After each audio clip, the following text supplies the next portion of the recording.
Lorsque la température du sol du désert atteint 70 degrés Celsius, les lézards à long bec lèvent alternativement leurs membres pour éviter les brûlures. Quitter le sol brûlant permet au corps de se refroidir rapidement.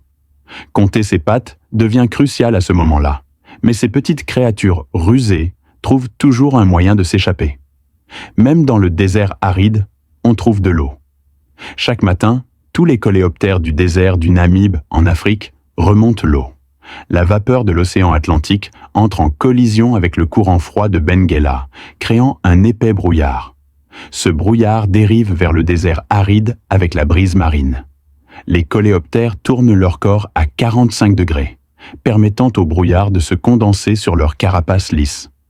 De minuscules gouttelettes s'écoulent le long des sillons vers leurs pièces buccales.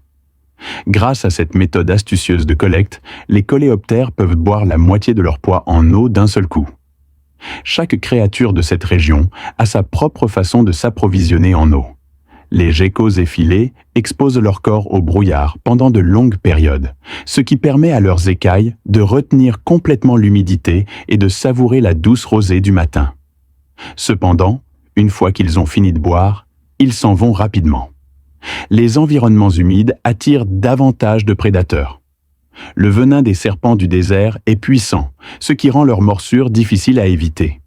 Les coléoptères gorgés d'eau sont également la cible de nombreux prédateurs. Bien que les caméléons ne collectent pas l'eau de pluie, ils peuvent toujours trouver une collation aqueuse qui leur apporte protéines et hydratation. C'est tout pour aujourd'hui. Merci d'avoir regardé WildSnap, à bientôt.